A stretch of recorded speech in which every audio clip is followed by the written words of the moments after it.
छपरा में जो शराब कांड हुआ है उस पर ही आपके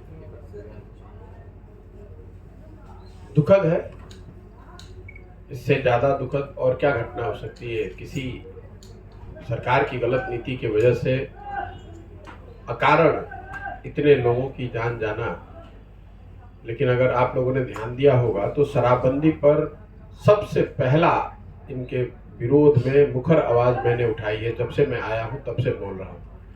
भाजपा के लोग जो आज बड़े एजिटेटेड हैं, असेंबली में विधानसभा में हल्ला कर रहे हैं, ये तो 5 बरस तक इनके साथ बैठकर इन्होंने शराबबंदी का फेवर किया है, उसके पक्ष में थे। तो कोई ये भाजपा के लोग से नहीं पूछ रहा है कि जब आप सरकार में थे तो आपने शराबबंदी हटाने के लिए क्या काम किया।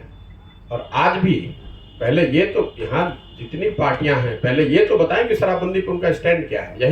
यही काम आरजेडी और तेजस्वी यादव कर रहे थे। जब तक आप विपक्ष में थे तो रोज हल्ला मचाते थे कि भैया शराबबंदी फेल है, और जब आप सरकार में आ गए तो शराबबंदी आपको ठीक लग रही है। वही काम भाजपा कर रही है। जब सरकार में बैठे हुए थे तो शराबबंदी से उनको कोई दिक्कत नहीं थी, जैसे ही सरकार से बाहर निकले तो आप हल्ला मचा रहे हैं। इस तरह की जो घटना कल छपरा में 2 दिन पहले जो हुई है, ये तो समाज में होती रही है। मैं जब मई में आया हूँ यहाँ और मैंने घूमना शुरू किया है तो सैकड़ों की संख्या में लोग बताते हैं, इक्का दुक्का लोग, ये चूंकि एक साथ 30 लोगों की बात है तो मीडिया का भी ध्यान गया है और बड़ा हंगामा भी हो रहा है, लेकिन इक्का दुक्का जहरीली शराब के पीने से मौतें होती रही हैं। उसको स्थानीय स्तर पर पुलिस के द्वारा, प्रशासन के द्वारा दबाया जाता है। चूँकि ये ज़्यादातर गरीब परिवार के लोग हैं, उनकी हिम्मत नहीं पड़ती है, इसलिए उनको इस बात को कह के डराया धमकाया जाता है कि अगर आप जहरीली शराब से होने वाली मौत के विषय में कुछ केस करेंगे तो आप पर शराबबंदी के नियम के तहत, कानून के तहत कार्रवाई हो जाएगी, आपको केस फेस करना पड़ेगा। इसलिए ज़्यादातर परिवार अपने परिजनों के दुखद मृत्यु के बाद उस घटना का केस तक नहीं करते। मैं जब मई से सितंबर तक गाड़ी से हर जिले में जा रहा था तो हर जगह पत्रकार बंधुओं ने मुझे बताया कि कोई ऐसा ब्लॉक, प्रखंड नहीं है जहां पर इस तरह की घटना रोजाना की ये आम बात है। शराबबंदी बिहार में पूरी तरह से फेल है। ये नीतीश कुमार के जिद की वजह से पूरे सरकार की, पूरे राज्य की इतनी दुर्दशा हो रही है। इस मुद्दे पर आप घर घर शराब बिक रही है। मैं तो गांव गांव जा रहा हूँ, आज 73-74 दिन हो गया। हर गांव में मैं जब बात करता हूँ तो लोगों से voice vote, literally voice vote, मतलब लोगों से पूछ रहा हूँ कि शराब बिक रही है कि नहीं। हर आदमी बता रहा है कि हर गांव में शराब बिक रही है। सरकार का जो राजस्व का नुकसान हो रहा है, हजारों करोड़ रुपया, आपने पूरे राज्य में माफिया अलग खड़ी कर दी। एक युवाओं का बड़ा वर्ग पुलिसकर्मियों और प्रशासन की मदद से सरकार का अवैध कारोबार कर रहा है। एक दूसरा वर्ग है जो अवैध तरीके से गलत शराब बनाने के काम में लगा हुआ है। ये सारी अव्यवस्था सिर्फ और सिर्फ इस वजह से है क्योंकि नीतीश कुमार ये मानने को तैयार ही नहीं है कि शराबबंदी पूरी तरीके से फेल है, और महिलाओं का वोट लेने के नाम पर किसी भी तरह की जो फीडबैक है या किसी तरह की जो सूचना जमीन से मिल रही है उसको इग्नोर किया जा रहा है। इसका खामियाजा बिहार और बिहार की जनता भुगत रही है। और मैं जिस दिन से आया हूं मैं पूरे तरीके से साफ गोई से ये बात कह रहा हूं, मैं बिल्कुल शराबबंदी के विरोध में हूं। पूरे दुनिया में कहीं इसका कोई प्रमाण नहीं है कि शराबबंदी को इफेक्टिवली लागू किया गया हो और उससे समाज का फायदा हुआ हो। और गांधी जी की जो ये बात करते हैं, मैंने ये भी खुली चुनौती नीतीश कुमार को मई से दे रखी है कि मुझे गांधी जी का लिखा हुआ या उनका बोला हुआ एक वाक्य दिखा दें जहां महात्मा गांधी ने स्टेट लेड प्रोहिबिशन, राज्य के द्वारा शराबबंदी की बात कही है। गांधी जी ने ऐसी कोई बात नहीं कही है। गांधी जी ने समाज के स्तर पर इसकी जरूर बात करी है। राज्य के स्तर पर प्रशासन के द्वारा जबरदस्ती आप शराबबंदी लागू करने को, और वो भी गांधी के नाम पर, इससे बड़ी हास्यास्पद बात कुछ हो नहीं सकती है। और कल जो विधानसभा में हम लोगों ने देखा वीडियो, जो मीडिया के माध्यम से देखने को मिला, वो वही दिखा रहा है फिर जो मैं बात रोज कह रहा हूं कि नीतीश कुमार की उम्र इतनी हो गई है कि अब वो बोलना कुछ चाहते हैं, बोल कुछ और जाते हैं, और सामाजिक राजनीतिक तौर पर अकेले पड़े हुए व्यक्ति की घबराहट जो है वो नीतीश कुमार के चेहरे पे, उनके हाव भाव पर, उनके कार्यशैली में, हर चीज में दिख रही है। जिस तरह का भाषा का प्रयोग उन्होंने किया, वो मतलब नीतीश कुमार से शायद ही कोई एक्सपेक्ट करेगा। और मैं ये बात सबसे पहले से कह रहा हूँ कि अब उम्र का असर हो रहा है उन पर। और अभी 2 दिन पहले बता दिया कि 25 में चुनाव तेजस्वी जी के नेतृत्व में लड़ा जाएगा। तो या तो साफ गोई से ये बताते कि वो पद कब छोड़ रहे हैं। अगर तेजस्वी के नेतृत्व में लड़ा जाएगा तो नीतीश कुमार संन्यास ले लेंगे उस समय, या उससे पहले मुख्यमंत्री का पद छोड़ देंगे। दोनों बात को क्लियर करना चाहिए। तो नीतीश कुमार के जवाब में आपको 2-3 चीज दिखेगी। एक तो कि दिमाग का कंफ्यूजन, कहना कुछ शुरू करेंगे, कह देंगे कुछ और, या फिर झुंझलाहट। कोई सवाल किसी ने कर दिया तो झुंझलाहट आपको देखने को मिलेगी। वही चीज आपको कल विधानसभा में दिखा। लोगों ने सामान्य प्रश्न किया है, इतने बड़ी संख्या में अकारण लोगों की मृत्यु हुई है, और उसके लिए शर्मिंदगी फील करने के बजाय, उसके लिए माफी मांगने के बजाय, उसके लिए कार्रवाई करने के बजाय दूसरे को लेक्चर दे रहे हैं कि जो लोग उनकी शिकायत करता है तो कहता है कि ये विपक्ष का साजिश है। विपक्ष की साजिश है तो आप जिन लोगों ने साजिश की उसको पकड़िए। आप मुख्यमंत्री हैं, प्रशासन आपके पास है, पकड़िए उसको। क्यों नहीं पकड़ रहे हैं? वहां गए तक नहीं, इतने लोगों की जान गई, वहां क्यों नहीं जाते? ना वो गए हैं, ना तेजस्वी यादव गए हैं वहां। ये लोग की तो हिम्मत नहीं है कि वहां चले जाए। जहां पर इस तरह की जहरीली शराब के कारोबार हो रहे हैं, जहां पर लोगों की जानें जा रही है, ये सरकार इतनी इनसेंसिटिव सरकार है कि ये लोग वहां जाकर कम से कम परिजनों को मिलते तक नहीं। और ये बात कर रहे हैं समाजवाद की, ये बात कर रहे हैं गांधी की, ये बात कर रहे हैं समाज के पिछड़े और वंचित लोगों की। मुख्यमंत्री ने 2018 तक का एक आंकड़ा पेश किया था और उसमें कहा था कि तकरीबन 1,80,00,000 के आसपास लोग शराब छोड़ चुके हैं। और उन्होंने कहा था कि फिर 2023 में भी सर्वे कराएंगे और उसमें सही आंकड़ा मतलब पूरे प्रदेश के सामने निकल करके आएगा। तो फिर आप शराबबंदी को बार बार टारगेट क्यों कर रहे हैं?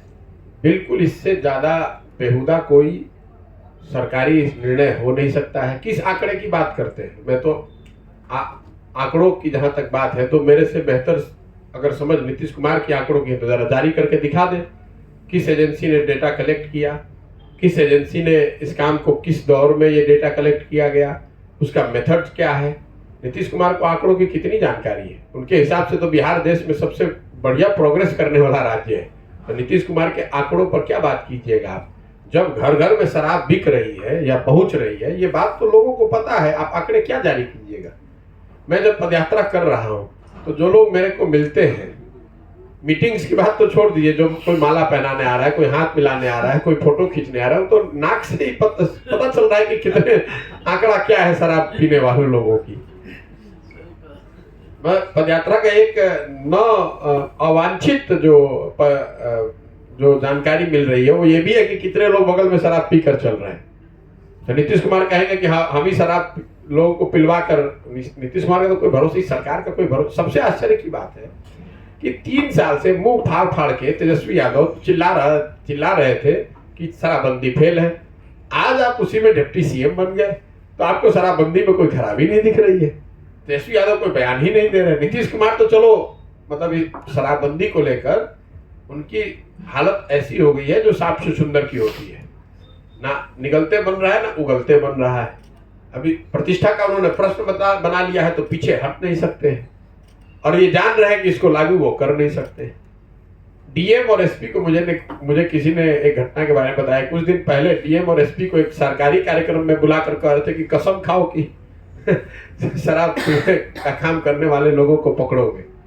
इस तरह से तो बिहार का प्रशासन चला रहे हैं नीतीश कुमार। सरकारी अफसरों को भले खुले मंच पर, सार्वजनिक मंच पर बुलाकर कसम खिलाकर ये वो एक्सपेक्ट कर रहे हैं, उनकी अपेक्षा है कि सरकार अफसर कसम खाएंगे तब अपना ड्यूटी करेंगे। तो इससे तो पता चलता है कि उनकी मंशा सही है। शराब वाकई समाज के लिए आपके नजरिए से खराब है या नहीं? बिल्कुल, आप बहुत सारी चीजें समाज में खराब है। जरूरत इस बात की समझने की है कि सरकार की भूमिका उसमें क्या है। सरकार की भूमिका ये नहीं है कि आप क्या खाते हैं, क्या पीते हैं, क्या पहनते हैं, किस धर्म की पूजा करते हैं, कैसे बैठते हैं। ये सरकार की भूमिका नहीं है। सरकार की भूमिका ये है कि एक ट्रांसपेरेंट और फेयर फ्रेमवर्क बना के रख दे, उसमें जो काम जिसको करना है वो करे, जो संविधान की धाराओं के अंतर्गत हो। अगर शराबबंदी इतना ही बेहतर होता तो देश के जो फाउंडिंग फादर्स हैं, जिन्होंने इस देश की नींव रखी है, संविधान बनाया, तो उसी में लिख देता कि भाई पूरे भारत में शराबबंदी लागू रहेगी। क्यों नहीं लिखा लोगों ने? जैसे कि अभी आपने मैंने आपको जो बताया, शराब सरकार का काम क्या है? स्कूल बनाना कि डंडा लेकर ये देखना कि शराब का बोतल लेकर कौन दौड़ रहा है? आपके बच्चे पढ़ नहीं रहे हैं, आपके बच्चों को पढ़ने की सुविधा नहीं है, उनको खाने की सुविधा नहीं है, लोगों को रहने का घर नहीं है, कपड़े नहीं है, रोजगार नहीं है, सड़क नहीं है, रोड नहीं है। इसकी चिंता छोड़कर कौन शराब बना रहा है, कौन ताड़ी बना रहा है, कौन गुटखा बेच रहा है, इसी में पूरा प्रशासन लगा हुआ है। और मान लीजिए आपकी बात को कि शराबबंदी ठीक भी है, तो लागू होगी तब तो ठीक है भाई, तो लागू ही नहीं हो सकती है। अगर आप मंगल ग्रह पर चले जाएं तो शायद आपको बहुत बढ़िया दुनिया वहां मिल जाए। मंगल ग्रह पर पहुंचिएगा कैसे, ये ना बताइए। शराबबंदी लागू कैसे होगा ये तो बताइए। आज 2016-17 से 7-8 साल हो गए, कहां शराबबंदी लागू हो बताइए हम। तब तो शराब किसी चीज का, अगर आप 2 घंटे रोज दौड़िएगा, 5 किलोमीटर रोज दौड़िएगा तो आपको चीनी की बीमारी नहीं होगी, लेकिन 5 किलोमीटर रोज दौड़ना पड़ेगा ना उसके लिए, जब दौड़ ही नहीं रहे। लेकिन जैसे आप ही ने कहा है अभी कि एक पदाधिकारी को उन्होंने कसम दिलवाई, उससे क्या हो? कसम देने से मान जाएगा पदाधिकारी? उनके प्रयास और मनसा पर तो सवाल नहीं। बिल्कुल ये बेवकूफी दिखा रहा है। जो अधिकारी है, नहीं बिहेवियर चेंज की बात नहीं, जो अधिकारी है वो संविधान की शपथ उसने ली हुई है। ये नीतीश कुमार के पर्सनल कसम दिलाने का, कोई जाके मस्जिद में कसम दिलाए, कोई जाके मंदिर में कसम दिलाए, ऐसे सरकार चलती है। जो अधिकारी है वो संविधान की शपथ उस पर है, उसको संविधान की धाराओं के अंतर्गत जो चुने हुए लोग हैं उनके बनाए हुए कार्यक्रम के अनुसार उसको अपनी ड्यूटी का निर्वहन करना है। उसके लिए आपको मंदिर में जाके कसम खिलाना है।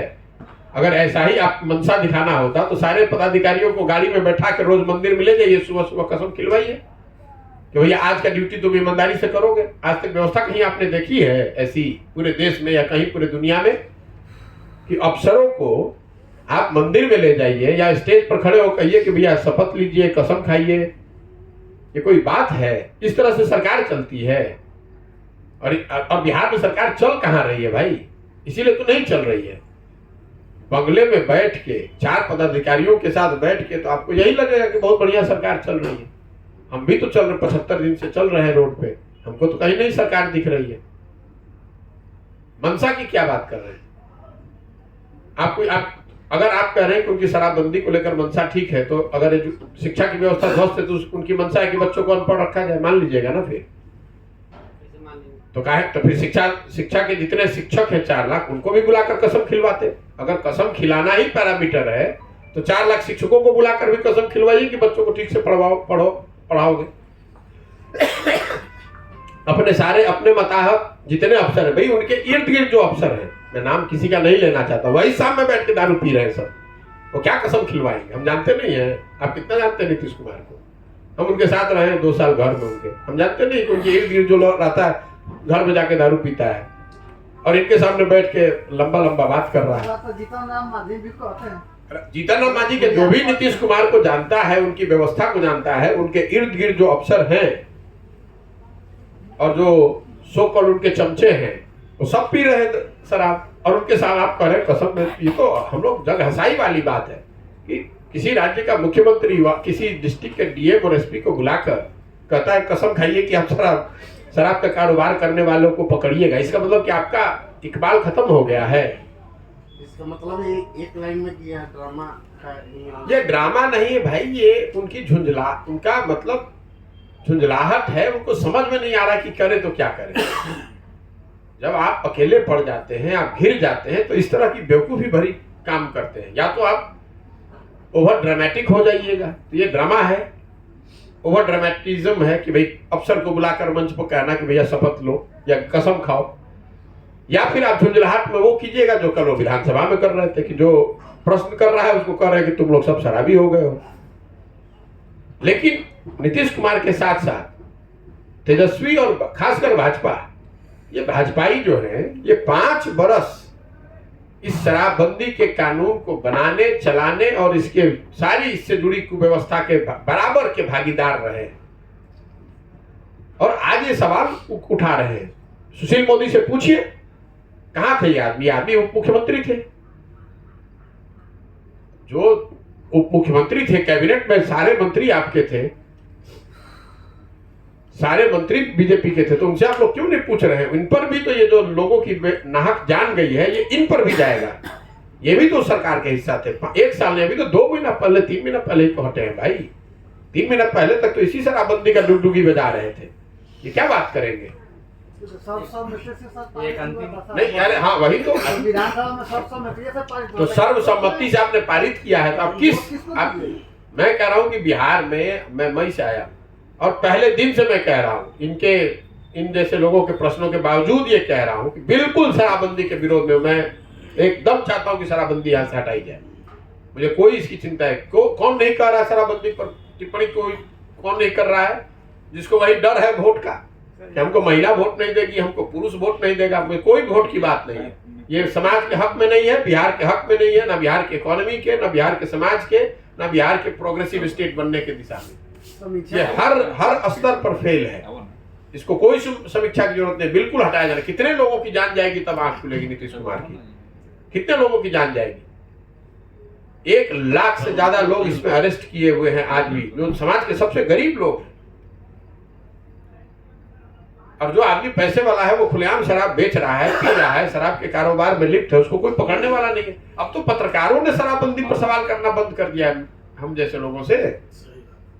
मैं जब शुरू दौर में आया था तो पत्रकार सवाल भी करते थे कि शराबबंदी पर आपका क्या कहना है। अब तो पत्रकार भी कहते हैं कि इस पर क्या पूछ रहे हैं। तो रोज अरे कोई अलग से घटना हो तब तो कोई पत्रकार भी पूछे, उनको मालूम है कि ये खुलेआम बिक रही है, तो पत्रकार भी बंधु भी नहीं पूछ रहे सवाल।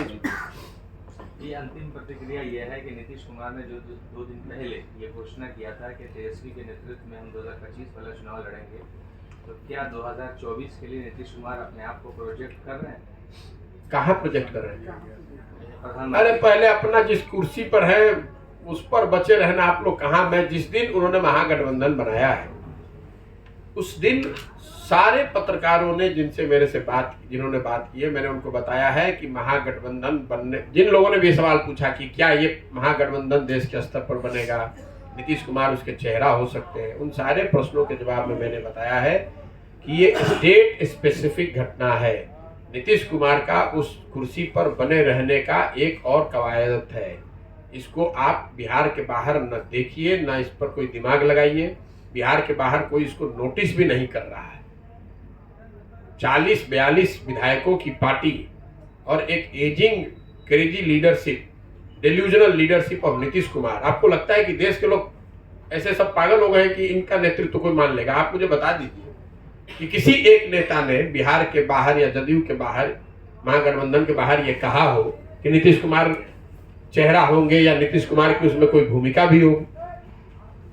नीतीश कुमार महागठबंधन बनने के बाद एक बिहार के लोगों के, खासकर माइनॉरिटी के लोगों के आंख में धूल झोंकने के लिए दिल्ली गए, 4-5 लोगों के साथ चाय कॉफी किया और वापस चले आए।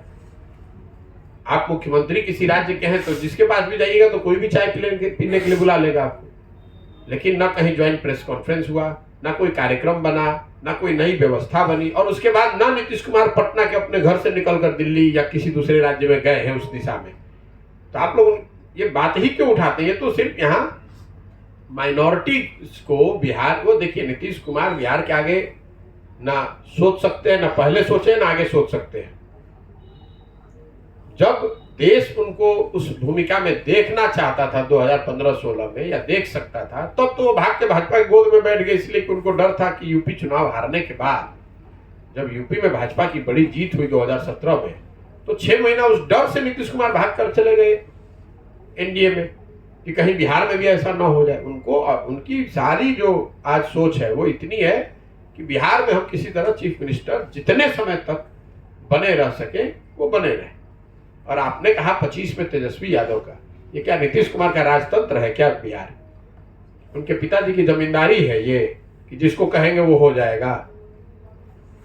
और 25 क्यों, अभी दे दीजिए तेजस्वी को, उसमें दिक्कत क्या है?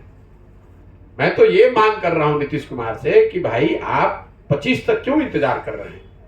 आप तेजस्वी यादव को अभी मुख्यमंत्री बना दीजिए, ताकि जनता ये भी देख सके, जनता के पास बेहतर ऑप्शन होगा कि आप 3 साल जनता देख पाएगी कि कितनी बढ़िया ये सरकार चलाए हैं, ताकि जब 25 में उनके नेतृत्व में चुनाव लड़ा जाए तो जनता के पास वो एक रेफरेंस पॉइंट रहेगा, एक आधार रहेगा कि भाई 3 साल इन्होंने कैसी अच्छी सरकार चलाई है। तो नीतीश कुमार जी से या आप इसको हेडलाइन ही बना लीजिएगा, मेरा अनुरोध है कि तेजस्वी को, चूंकि उन्होंने कहा है कि 25 में उनके नेतृत्व में चुनाव लड़ा जाएगा, तो 25 तक इंतजार नहीं करना चाहिए। अभी मुख्यमंत्री का पद जो है वो तेजस्वी यादव को दे देना चाहिए, ताकि जनता के पास ये अधिकार, अवसर रहे कि वो देखे कि तेजस्वी यादव कितनी काबिलियत से बिहार को चलाते हैं। अभी जिन विभागों को तेजस्वी यादव चला रहे हैं, पथ निर्माण, तो पथों की हालत आप देख ही रहे हैं, ग्रामीण कार्य, तो गांवों की हालत आप देख रहे हैं, स्वास्थ्य विभाग, तो स्वास्थ्य तो कितना बढ़िया बिहार में चल रहा है वो आपको दिख ही रहा है। तो मेरे जैसे लोगों की तो बस ये हाथ जोड़ के आग्रह है नीतीश कुमार से कि अपना पद छोड़ दीजिए, तेजस्वी यादव को बना दीजिए मुख्यमंत्री। वो बनना भी चाहते हैं और आप बनाना भी चाहते हैं, तो रोक कौन रहा है? बहुमत आपके पास है, बना दीजिए। नीतीश कुमार किसी को कुछ नहीं बनाना चाहते हैं, वो अपने उस चेयर पर बैठे रहना चाहते हैं और कुछ नहीं है उनके पास। अच्छा, आपके पास कोई ऐसा लग रहा है कि ये जघन्य हत्या जो हो रही है, समूह में हत्या, ये तरह से जो मर रहा है शराबगंज से, इस पर कोई ऐसा कदम उठाया जाए और पहल ले तो हो कि इस ऐसी घटना नहीं हो, पुनरावृत्ति। शराबबंदी को अगले 48 घंटे के अंदर इस कानून को वापस लेना चाहिए और शराब बिके न बिके, क्या किया जाए, उस पर एक नया प्रोग्रेसिव लेजिस्लेशन बिहार में नया कानून बनाया जाना चाहिए, जिसमें शराब को लेकर पहले इन्होंने क्या किया, अपने पहले 2 टर्म में गांव-गांव में शराब की दुकान खुलवा दिए पंचायत स्तर पे। उसके बजाय बीच का रास्ता, जहां आप डंडे के बल पर शराबबंदी लागू न करके एक बेहतर रेगुलेटेड फ्रेमवर्क में शराब की उपलब्धता यहाँ करा दी जाए। जो जिसको पीना है वो टैक्स दे, पिए, लेकिन वो रेगुलेटेड होना चाहिए, ताकि उन जगहों पर जहाँ शराब के बिकने से, पीने से न्यूसेंस क्रिएट होता है या लोगों को, समाज को परेशानी होती है, वहाँ ये न बिके। और जो लोग पैसा देकर अपने घर में बैठकर पीना चाहते हैं, दे, पिए, अपना वो समझे। और सामाजिक स्तर पर जरूर सरकार को प्रयास करते रहना चाहिए, जैसे आप गुटखा के लिए कर रहे हैं, दहेज के लिए कर रहे हैं, कम एज में शादी के खिलाफ कर रहे हैं, जातिवाद के खिलाफ कर रहे हैं, सांप्रदायिकता के खिलाफ कर रहे हैं, ऐसे सारे विषयों पर समाज के स्तर पर प्रयास करते रहना चाहिए, जिसमें सरकार की भी अपनी एक भूमिका है। सर, बिहार सरकार के एक मंत्री का कहना है कि जो शराब कांड में जो लोग मरे हैं उनको किसने कहा कि जहरीली शराब पीने के लिए? सरकार तो नहीं ना कहने की। मंत्री के बयान पर हम लोग क्या कहेंगे? किसने कहा है तो मंत्री जी को कहिए कि जरा वहां चले जाए तो पब्लिक उनको बता देगी कि किसने कहा है। मंत्री जी को कहिए कि अपना गार्ड ओड जो है ना, उसको गाड़ी से उतार दीजिए और जरा गौवा में जाकर यही बतवा कह दीजिए कि तुमको किसने कहा था पीने के लिए, तो उनको दिख जाएगी कि उनका बयान कितना सही है कितना गलत है। ये सलाह दे दीजिएगा, ये आंसर दे रहे हैं कि मंत्री महोदय को, जो भी सज्जन है, उनको अपना सरकारी सुरक्षा जो है उसको घर पर छोड़कर गाड़ी से जाकर ये सुंदर सलाह उन लोगों को, उन परिजनों को उस गांव में देना चाहिए जिन लोगों के परिजनों की दुखद मृत्यु हुई है। उनको उनका जवाब वहीं पर तुरंत जनता के द्वारा मिल जाएगा। ध्यान दिए शराबबंदी से पहले भी लोग जहरीली शराब पीने से मरे हैं, ये कोई नई बात नहीं। तेजस्वी यादव की प्रशासनिक समझ, उनका अनुभव, उस पर टिप्पणी करना बेकार की बात है। ये वो लोग हैं जिनके 15 साल के शासनकाल में बिहार विकास के सभी मानकों पर रसातल में चला गया, और ये इनकी ऑडेसिटी, हम लोग अंग्रेजी में जो कहते हैं, इनकी जो दृढ़ता है कि ये सामने आकर आज प्रशासन सुशासन की बात कर रहे हैं, बजाय इसके कि ये कहें कि उस दौर के लिए एक माफी तक नहीं मांगा है। और आज ये बिहार की जनता है जो इन लोगों को टॉलरेट कर रही है, सहन कर रही है। किसी दूसरे राज्य में 15 साल के उस जंगल राज के बाद उस व्यवस्था से जुड़ा हुआ कोई व्यक्ति सुशासन की बात करता तो जनता उनकी ओर आंख भी उठाकर नहीं देखती। ये चूंकि जाति वगैरह की यहाँ राजनीति है और सामने से भाजपा से लड़ाई है, तो समाज का एक बड़ा वर्ग मजबूरी में उनको वोट दे देता है। तो उनको लग रहा है, आरजेडी को लग रहा है कि बहुत बड़ा हमारे पास जन समर्थन है। आपको, हमको, सबको पता है माइनॉरिटी के लोग आरजेडी को इसलिए वोट दे रहे हैं क्योंकि सामने से भाजपा से लड़ाई है। उनको, माइनॉरिटी के लोगों को भाजपा से, आरजेडी से प्रेम नहीं है। और अगर माइनॉरिटी के वोट को हटा दीजिएगा तो कितना बड़ा उनका जन आधार है बिहार में, वो आपको, हमको पता है। कितना % वोट आया है, उसमें माइनॉरिटी का हटा दीजिए तो पता चल जाएगा कि कितने बड़े नेता हैं बिहार के। ठीक है भैया।